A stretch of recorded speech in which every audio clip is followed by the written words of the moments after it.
This episode is made possible by Armoire. Armoire makes getting dressed easy. With a clothing rental membership from Armoire, build the perfect wardrobe with brands that are high quality, unique, and recommended just for you. All you have to do is take a 5-minute style quiz and select items from your dynamic, personalized closet. The styles show up at your door in as little as 2 days. Then when you're ready for new clothes, just swap them out. Listen, I live in Southern California. There is absolutely no need for puffer coats or any sort of those winter jackets. But when I travel anywhere else in the world in these cold months, I'm often burdened with the task of getting winter clothes. And now with Armoire, I can just rent my winter wardrobe. It's brilliant. Right now, our listeners can give Armoire a try and get up to 50% off their first month. That's up to $125 off. Just visit armoire.style/dateable. That is armoire.style, spelled ARMOIRE.style/DATEABLE to get up to 50% off your first month and never worry about what to wear again. Try Armoire today. I was so excited to get my shipment from Last Bottle Wines in the mail the other day, full of incredible red wines, all from Napa Valley. I love wine tasting, so having this to my door couldn't be happier. Also, couldn't be more excited that today's episode is brought to you by Last Bottle Wines. If you don't know already, they're a Napa-based online wine shop with a twist. They offer just one handpicked wine per day until it sells out, and they're always at incredible prices. We're talking 30 to 70% off retail. And the best part is that there's no subscriptions, no fees, and no minimum purchase. And I could not be more excited to bring this offer right now because they're having a marathon sale, which is coming up March 28th and 29th. Even better, we're offering Dateable listeners 10% off your first order with code DATEABLE. So if you are a wine lover like me, this is a great time to join. And did I mention that shipping is 100% free? So what are you waiting for? Mark your calendar for March 28th and 29th, or get on it earlier if you want. You can sign up at lastbottlewines.com and use code DATEABLE and find out why Last Bottle is the most fun way to discover and buy amazing wine. Hello, friends. It's Yue here for, I guess, a quickie with me. I hope this is as enjoyable for you as it is for me. It's not every day we get to have a quickie together, so I'm going to enjoy our time. But like the title says, this is going to be a quick one. Julie and I just came back from South by Southwest, and it was, as always, epic, inspirational, and exhausting. But we were so lucky because we got really good seats at the Jay Shetty talk. And as many of you know, we love Jay Shetty. We've been following him for a long time. Whatever your opinions are about him, I think he is a very smart marketer, but also he knows how to present information in a way that just sticks. He's very relatable in that way. So all the controversy aside, I still think he is bringing value to the world. And his talk was about how we can feel lonely even if we're in close physical proximity to someone else, like sitting on a couch with someone or going to dinner with someone. And he's talking about this in the context of relationships. Many couples can still feel lonely in a relationship. And why is that? And one of the main reasons is because he's found that a lot of couples just use that time on stupid things like coexisting together. So not really spending meaningful time connecting, or fighting about trivial things, wasting time on things that don't matter. And it made me think about the fact that it's not just in relationships, but in dating too. We spend so much of our time wasting our time on trivial things that we don't spend enough time connecting or building a stronger connection.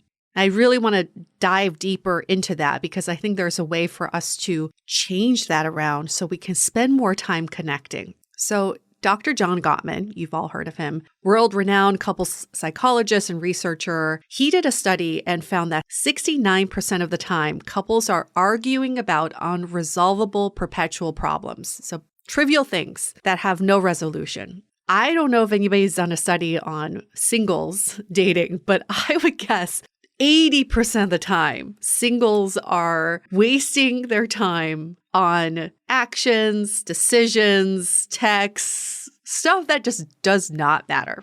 Here's an example. I saw a girlfriend recently, and she was telling me her frustrations about waiting for a text back. And this is a story you've probably all heard over and over again. You've probably experienced this too. She met this guy. Things were hot and heavy. She even met some of his family members. They saw each other consistently. And all of a sudden, the communication dropped off and they had plans to get together for the weekend. But it had been 48 hours and she hadn't heard from him about plans for the weekend. So she went ahead and already made plans for the weekend to show him, if he tries to book time with me now, I'm going to show him how busy I am. And she spent some time thinking about all the different scenarios that this could play out. What could he say if he were to text, if he were to communicate at all? So yes, I think it's fun to hear these stories because you feel the frustration and it's so relatable. We've all been there and you think,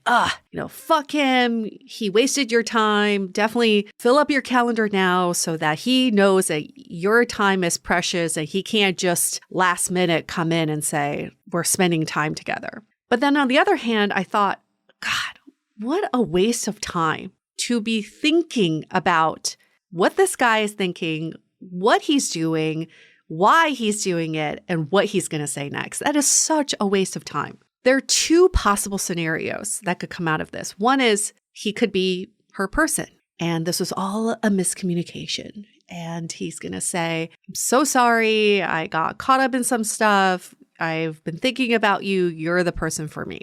And then they ride off into the sunset, whatever. The other scenario is he's not her person. And he's wasting her time. He could have other people in the mix. He could be married for all we know. There could be a million other scenarios of why he's not her person. But in both of these general outcomes, it doesn't matter because what she's spending time doing now is still a waste of time, regardless of the outcome, right? If he is her person, ends up being the person that she's been looking for, then she's just wasted all this time guessing, mind reading, when she could have been spending this time connecting with him and getting answers. And if he ends up not being her person, she also spent all this time and energy on trying to play the game of not being too available and making sure that he knows that her time is precious and that she has other stuff going on for her. But if he ends up not being her person, who cares? So I'm saying this because for all of you out there, we've all wasted our time on trivial things in dating. How can we get around this? Because I hate to go a little dark on this, but I often think about my college friend who lost her husband to cancer. And she said to me, time is so precious with your person. Don't waste it on the stupid things. She would do anything to get another moment back connecting with her husband. I'm not trying to get morbid, but I'm just saying, fast forward to the end of your life. Are you really going to regret not playing games with someone just to get them to like you? Are you really going to regret all the times that you spent on trivial things? Yes, you're going to regret that time you're never going to get back. You will also regret all the time you didn't spend connecting with the people who truly matter. So I thought about this and I think there's a framework to get around this. As always, we love a good framework here at Dateable. There are 3 questions to ask anytime you feel like you're thinking about something trivial, but it's still frustrating to you. For example, waiting for a text back, waiting for someone to make the next move, waiting for someone to fulfill the promise that they said they would fulfill. Trying to guess what someone's thinking, trying to guess if someone likes you back. Okay, any of these moments, there are 3 questions to ask yourself. One is, what is my desired outcome? What is the thing I really want to happen right now? Okay. And then 2 is, with this desired outcome in mind, what can I do? What is in my control to get to this desired outcome? What can I take action on today? And then 3 is, how can I future-proof this? How can I ensure that this doesn't happen again in the future with this person? It's the same thing as a John Gottman study. How do we not keep getting hung up on the same trivial issues that have no resolution? That's such a waste of time. So in my girlfriend's example, which I have to tell you all, I haven't even had the heart to tell her all of this. I just listen. I just want to be there to support, but I didn't think she was ready to hear this advice. I think she just wanted to ruminate in her frustration. So I'll give her space for that. But hopefully she'll come back and then I'll give her these 3 steps. But in her scenario, the desired outcome is that he is her person, that it was a miscommunication, that he's been wanting to hang out with her this whole time and other things got in the way. Okay. That's a desired outcome. What is in her control right now to get to that desired outcome? Well, it would be to ask, get some answers, to text, to call, to say, I thought we were hanging out this weekend. Before I make plans, I want to prioritize my time with you. Are we still getting together? That's way better than sitting back and waiting, but then making those plans out of spite. Because guess what? You're going to be out with your girlfriends or whatever because you made the plans in lieu of him making plans. And you're just going to be resentful the whole time because you made these plans because he bailed. So what is in your control? What can you do right now? Well, for her, ask, get to an answer. And 3 is future proof. What can she do now so that even if he does stick around, that they don't ruminate on the same issue?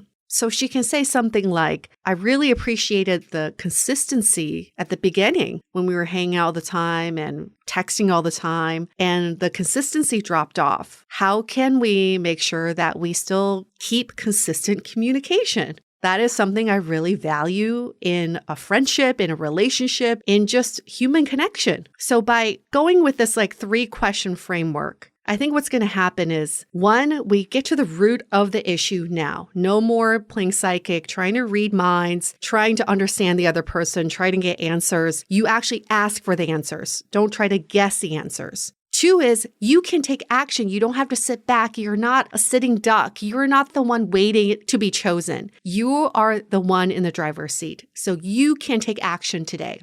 And 3 is, by addressing this issue, it'll never happen in the future. And if it does, that gives you information. That gives you information that this person is not willing to meet your needs. This person is not aligned with your values. This is all good shit for you to know. I know that was a very scientific thing to say, but this is all good shit for you to know. But my point here is by getting to your desired outcome that's in your control and also making sure that you don't keep revisiting the same issues in the future, it allows you to have more time and energy to develop deeper connections. In the 48 hours, she was ruminating on whether this guy is going to text her or not, or whether she should make plans for the weekend or not. She could have spent that cultivating a deeper connection with him if she got to the answers, or cultivating a deeper connection with a friend, with a neighbor, with anybody. That time could be so much more well spent, even cultivating a deeper connection with yourself. Our time on earth is so limited. We need to change the ratio to more time spent connecting, whether that's with other people or with ourselves, than ruminating on the shit that doesn't matter. All right, it's a quickie with Yue. See you all soon.